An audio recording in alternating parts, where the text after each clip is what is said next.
Am I the a-hole? My friend is having an affair. We plan to tell her husband. Plus updates. Original post. I've known Anna, female 38, since we were in high school. We are part of a group of 5. Now we hang out as families for Christmas, birthdays, Easter, etc. It has been like this for over 10 years. My partner, Greg, male 39, is good friends with Anna's husband, Darren, male 39. Anna recently told me she's having an affair with one of their family friends, who is also Darren's sister's ex-partner. At the time, I remained non-judgmental and supportive. Once the information set in and I realized how disloyal and gross the whole situation is, my sense of justice and moral compass came into play. Darren is a good man. Anna says he is a wonderful father and husband, but she just doesn't feel the connection with him anymore, despite faking it the last 6 months to keep her secret under wraps. I knew keeping this from Greg may backfire on me if he found out I also hid a secret. So I told him. He is shattered for his mate, and it is eating at him. I've told Anna that Greg knows. She's mad at me for the betrayal, expecting me to take it to my grave. She knows they're catching up soon and Greg plans to tell him. Anna has not asked for a separation because they have an overseas trip coming up in October. She has told me financially that she can't leave. Keeping in mind, she regularly gets expensive treatments like Botox and taking roids to have her look her best. We want to tell Darren about her affair in 2 weeks. Will we be the a-holes? She doesn't want to tell him because they have an overseas trip coming up. Likely a trip he's paying for, and she wants to leech off him. Tell him. We will. He will want to sell her tickets and cancel reservations. The sooner he knows, likely the less money he'll lose. I put this above, but he needs to freeze his credit immediately and contact any credit card companies to cancel cards and get an update on money she spent. Either running up the bill now or spending on her affair partner. Same with bank accounts, college savings accounts for the kids, you name it. Her money train is about to derail. Unless she's stupid, she's going to try and get every penny out that she can. Also, to add to this, as part of the conversation where Darren gets told about the affair, he needs to be told that he has to do all of this before confronting his wife about the affair. She's made it very clear that she's only in it for the money at this point, so he needs to cut that off as soon as possible. She is mad at me for the betrayal. Cheater mad for betrayal. The irony. Also not asking for separation because of a trip? What will happen after the trip? You would be the a-hole if you don't tell Darren immediately. She's greedy and selfish, I suppose. That's an understatement. Edit/mini update. Some have asked why we are waiting. Greg works away. He is home in 2 weeks, closer to 1.5 weeks now, but feels like due to the nature of the conversation, it should be in person. He knows Darren will be very upset, possibly angry, and wants to be here to support him in those initial moments. I feel like I should also mention there are kids involved. Do we tell him via text sooner? Let's clear some things up. They have always had separate bank accounts.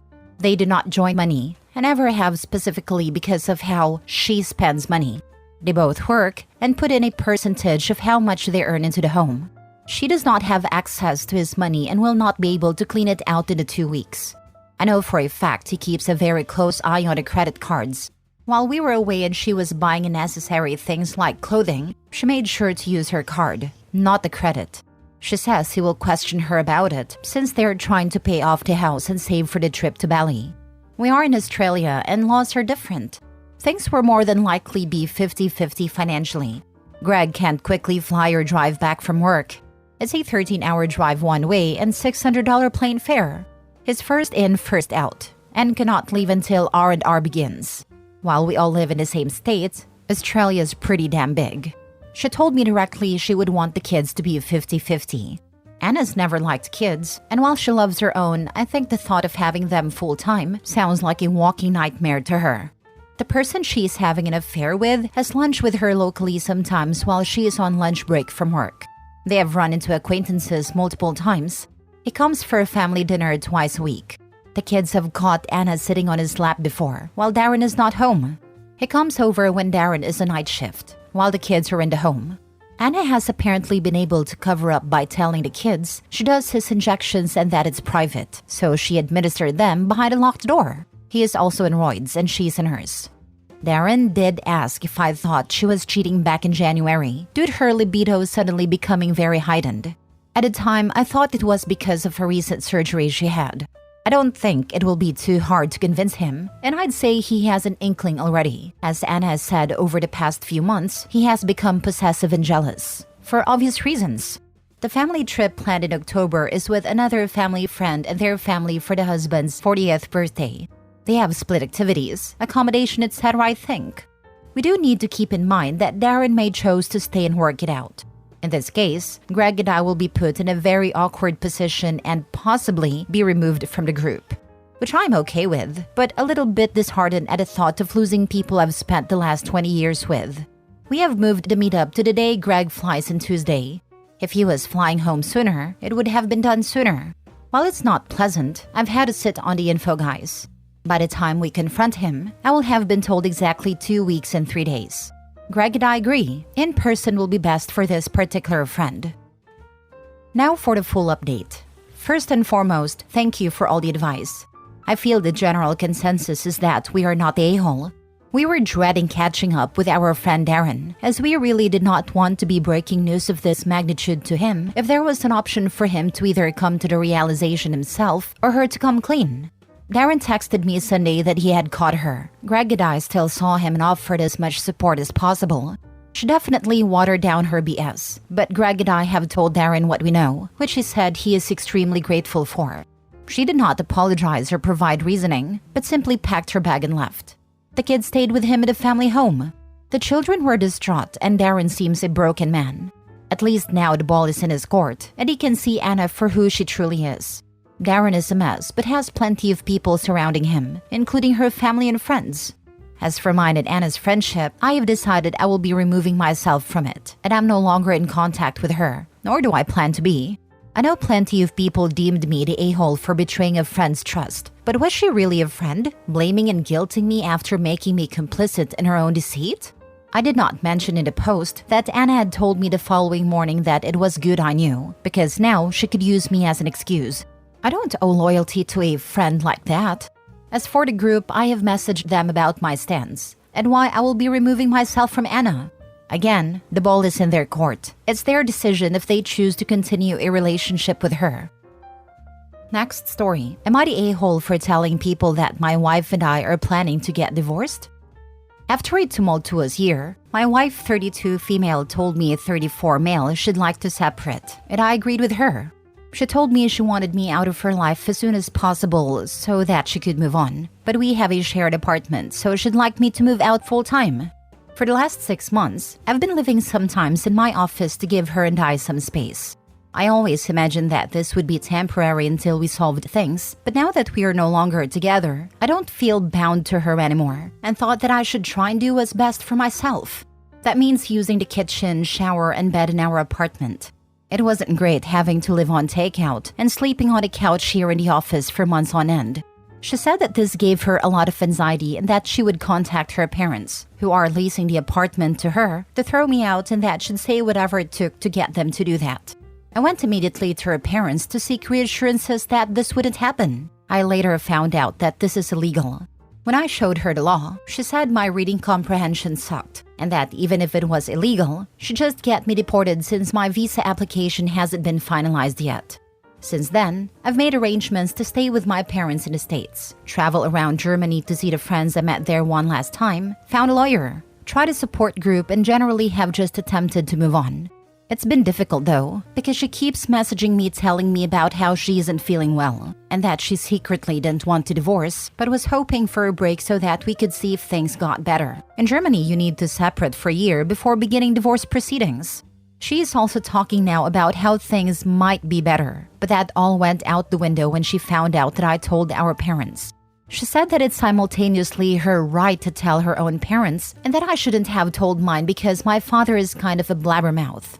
I really wouldn't have said anything to her parents honestly if I wasn't so panicked about being kicked out of our apartment. She doesn't know that I told a bunch of my friends already, so I can only imagine how angry she will be when that happens. So am I the a-hole? You're getting a divorce. It doesn't really matter if she is mad at you. Get the paperwork done and move on. Not the a-hole. Not the a-hole. You owe her nothing. It doesn't matter if she is mad. It doesn't matter if you're an a-hole. Block her mentally. Block her totally and tell her if she needs to communicate with you, she can do that through your attorney. Better not block her, but to communicate 100% through text so everything is in writing. Not a-hole. Too bad for her that she couldn't control the narrative and make out that you were the bad person in all of this. That is what it was really about. She wanted to poison the fields of your friends and family before you had a chance to say anything. God only knows what she planned to accuse him of. OP, get your narrative out there far and wide. They know exactly what she's like. Next story. Am I the a-hole? I told my ex's mom that her son physically abused me and it broke their family. I, 24 female, broke up with my ex, 24 male after a few years of hell. I was beaten by him from time to time whilst living with his family. I was blackmailed and threatened by him to stay silent for so long. The bruises I had on my rib cage were hidden by clothing, so the family never saw. But eventually, I got the courage to escape and ended a toxic relationship. I kept in contact with his mom, Sandra, who is like a second mom to me, and we meet for coffees now and again. She doesn't know the real reason why I broke up with her son. While in therapy, Sandra texted to check how my sessions were going and asked to meet at a cafe afterwards. She knew I was going to therapy but had no clue what for. We sat in the car for a bit, chatted, and I showed her briefly some worksheets I was given from my therapist. Basically, a printout of a PPT they made about domestic violence. Sandra looked through the sheets, me forgetting that she didn't even know about it all. She became manic and worried and asked why I have therapy in domestic violence. I would feel terrible just lying to her face, so I told her to park in a more private area to chat.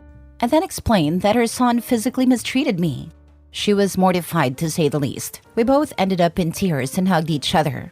I received a text a week later from Sandra that she recommended anger management centers and therapy for him, which she refused. So, she said unless he seeks help, she's cutting him out of her life. She canceled holiday, birthday, and Christmas plans with him for the rest of the year. Did not expect that.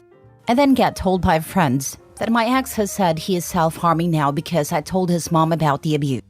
I know it was her decision to kick him out and his actions to me are unforgivable, but I can't help feeling guilty for breaking up their family and causing her son to be suicidal. Am I the a-hole? Now for the top comments. Not the a-hole. Your ex is suffering the consequences of his actions. 1. Nobody forced him to abuse you. That was his choice. 2. He could have avoided being cut off by going to therapy and anger management. Also, hopping on here to say the fact he's saying he's self-harming because of you is another manipulation tactic. Stay strong, OP. Different situation and the ex and I are more or less amicable, but even when she found out I was self-harming, I made it clear it wasn't because of her. It was the situation of the breakup and what that entailed, sure, but it wasn't her fault. It was depression in my feelings. Nobody else caused them. 100% a manipulative tactic if it's like, you're making me want to end myself.